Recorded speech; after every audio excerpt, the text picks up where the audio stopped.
I carried my beautiful boss over my shoulders to my room. What's going on here?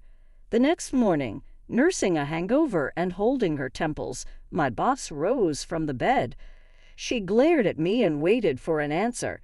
She was also disturbed to find that the clothes she was wearing had been replaced with a set of men's tracksuit. My name is Mark Fullerton.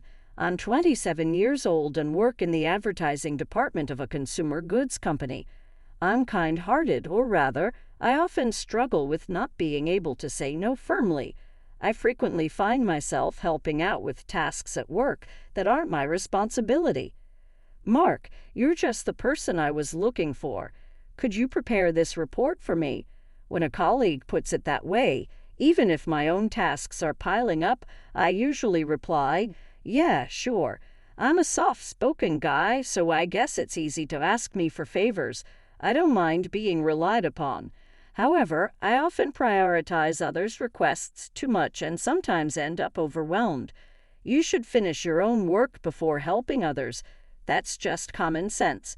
It's great to be helpful and a team player, but I don't let people take advantage of me.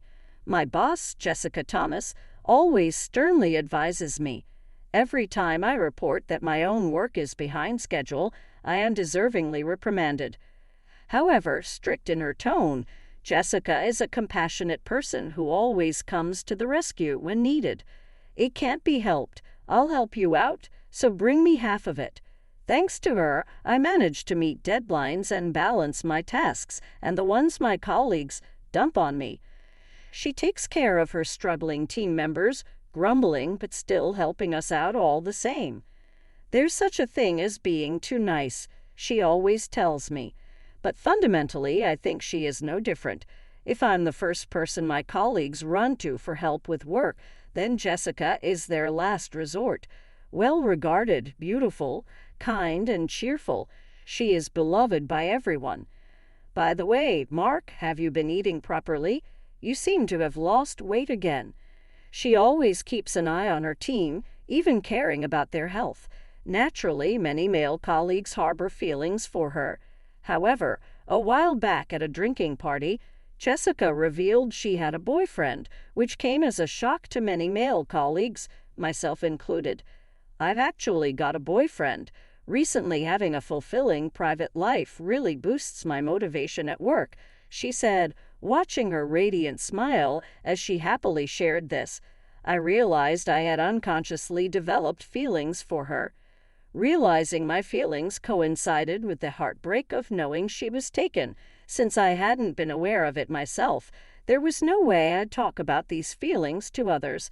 I had convinced myself to keep these feelings to myself. With the launch of a new product, the whole company was in a frenzy. My department, the advertising division, was especially busy. It was an annual event, but this year it seemed harder to keep up with work than usual. The cause was Jessica's poor performance. Come on, let's dig deep and push through this. That's how she usually inspires and motivates her team. Even if a colleague makes a mistake, she's the first to step in and cover for them. However, she was the one making mistakes one after another, which was unlike her. On top of that, her complexion was pale, and she was talking much less than usual.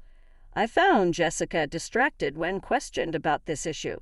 Eventually, some tasks were delayed, and our entire department received an earful from the CEO. I'm truly sorry for my mistakes and getting our division into trouble. Jessica tearfully apologized to everyone. But of course, no one blamed her. She's definitely not herself. How about we cheer her up with a year-end party? Someone suggested, and everyone agreed. Some colleagues volunteered to organize it. We were worried whether Jessica, clearly still down, would attend. Surprisingly, she nodded with an upward smile. A year-end party sounds nice. However, at the party, she still looked glum, sitting at the edge and not talking to anyone, just drinking somberly. I'm just bringing everyone down by being like this. Sorry for ruining the fun planned for me, Jessica whispered to me, and with that, she hurriedly left. I wanted to say something comforting to her teary eyes, but I'm not the type to come up with clever words on the fly. Hey, maybe she broke up with her boyfriend, someone speculated after Jessica had left. Such speculation arose without anyone in particular starting it. I'd never seen her like that since I joined the company. Remembering how happy she was talking about her boyfriend, it kind of made sense. It was painful to watch her so down, but I felt guilty for even thinking that now might be my chance.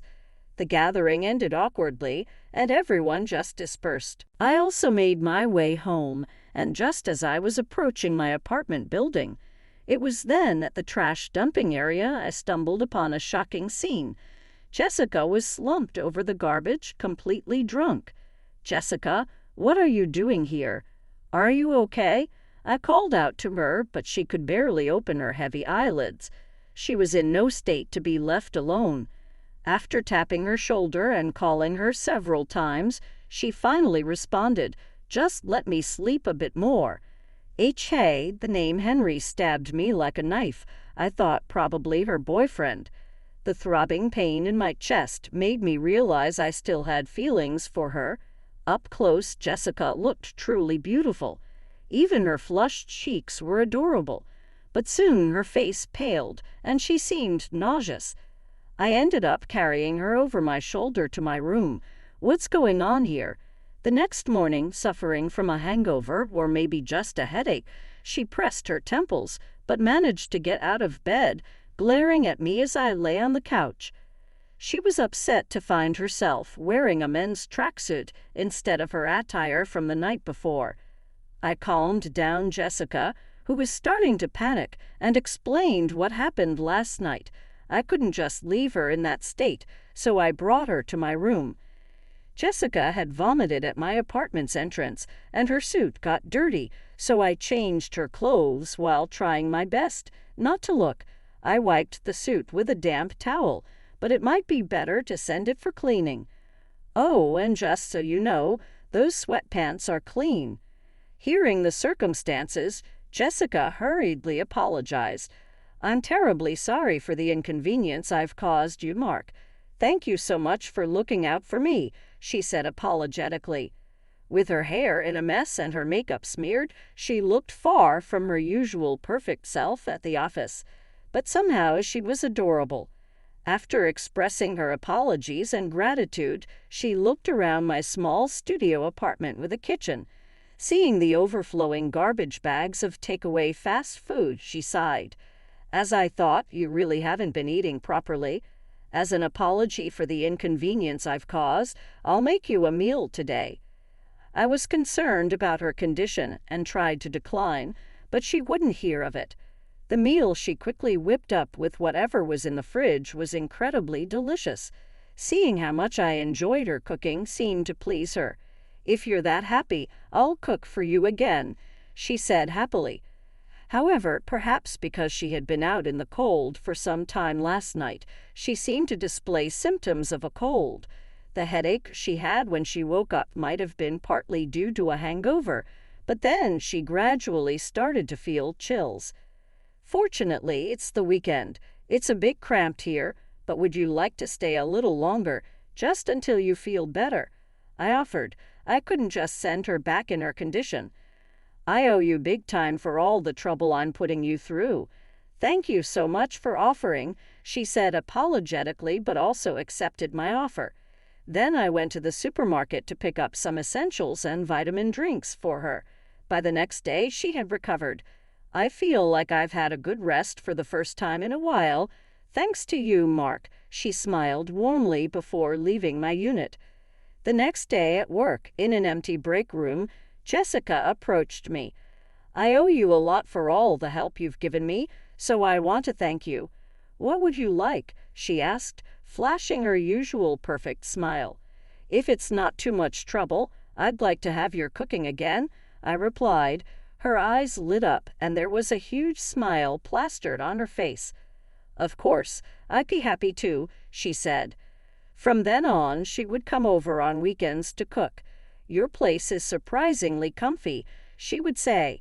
She even stayed over sometimes. Yet there was no change in our relationship, just boss and subordinate. We would talk about work or watch movies together. It was an odd but enjoyable time. Still, the name Henry was stuck in my mind. I felt like asking her about it, but I was afraid it might ruin these happy moments. As our strange relationship continued, Jessica gradually regained her spirits. Her smile became more frequent, and she behaved more cheerfully at work.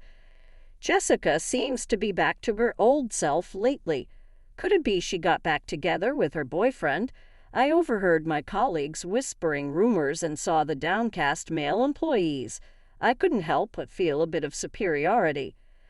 I knew a side of Jessica that no one else did. I was spending time with her that everyone else didn't know about. Thrilled me immensely. Jessica is coming over this weekend, too. I've been cleaning since the morning. All excited? Right, I need to air out the place, too. I said, well, now. But before I even opened the windows, I heard voices of a man and a woman coming from outside. Could it be an argument? I opened the window skeptically, and the sound of their argument became clearer. Isn't that Jessica? The woman's voice sounded familiar. I'm quite certain it was Henry Smith from sales, the department's top performer. Could he be the Henry that Jessica was calling out for when she was drunk? I wondered, rushing out of my unit to where the two were arguing. Please, I want to try again, Jessica pleaded. Henry retorted sharply, you cheated on me and now you say this? I hurriedly stepped between them as the situation seemed to be escalating. Hey, both of you need to calm down, I interjected. Henry glanced at me dismissively. Who is this guy? Is he your new man? He asked Jessica. He's one of my team members, she replied, which stung, but I had to keep my composure. Well, of course, a wimpy guy like him isn't really your type, Henry remarked callously, hurting my pride. I stood there silently, not knowing what to say. Henry declared, I'm not giving up just like that, before taking his leave. I ushered Jessica inside and offered her a warm drink, but both of us were shaken and needed to calm down. Holding the mug with both hands, Jessica began to talk bit by bit. You probably figured it out, but I was dating him. We were together until just before the end of last year, right before I started acting strangely. We kept our relationship a secret at work to avoid complications. They were even planning to get married, but suddenly Henry broke it off. He was going to have a shotgun wedding with the daughter of a company executive instead, Jessica explained sadly. You were cheating on me, Henry accused, laughing dismissively. Hurt by such exchanges and feeling used, Jessica couldn't focus on her work. I hate myself for not focusing at work due to personal issues. I tried to drink it off, but next thing I knew, I was passed out near his apartment. That's when you stumbled upon me and brought me to your place, Jessica confessed. Spending time together and your cooking slowly healed me. Staying at your place with you felt warm and good for my tattered heart. Just as I was back to my happy old self at the office, that exchange with Henry took place, Jessica sighed. How can he say he can't forget me and wants me as his mistress? Who does he think he is? Tears welled up in Jessica's eyes as she spoke. And yet I hate that I'm still shaken by such a despicable man, she admitted. I talk big about not being used, but here I am just the same, using you to distract myself. I'm terrible too, she apologized deeply to me. I simply shook my head and smiled gently. No, it's okay. I'm willing to be used by you however you like, I reassured her. Taking a deep breath, I confessed boldly, you are my aspiration, a very important and beloved woman to me. I can't stand to see someone like you being used. Hearing my words, Jessica covered her mouth in surprise, but I continued without hesitation. I don't want to hand you over to that man, not to someone who won't cherish you. Jessica smiled and said, thank you, and then decided to meet with Henry again, this time with me accompanying her. Why are you here again? Henry was furious upon seeing me, but Jessica grinned. Let me introduce you to my new boyfriend, she declared, linking arms with me. That's impossible. There's no way you date someone like him. Henry protested. Indeed, this was a lie Jessica had concocted to push Henry away. If he's really your boyfriend, prove it with a kiss right now, Henry taunted. Without hesitation, Jessica kissed me. Seeing this, Henry was enraged and stormed off, while I was still stunned by the feel of Jessica's lips. She looked at me, appearing more beautiful than ever. This is how I feel. I don't want to let you go to anyone else either, I confessed. And that's how we started dating. I have a boyfriend now. It's Mark, Jessica boldly announced in front of everyone at work. Our colleagues were surprised. So you were the guy troubling Jessica. Never thought Mark would be such a heartbreaker, though. Some male colleagues who had feelings for Jessica criticized me. I could only give a wry smile. That was her ex. Of course, I didn't mention any names. Later, it turned out Henry had been caught cheating with another woman, and his wedding with the executive's daughter was called off due to his indiscretions. The executive was furious, and Henry was fired. It seems that the other woman he was cheating with was married, and the whole situation was a mess. Can you believe he was juggling 3 women? Jessica said,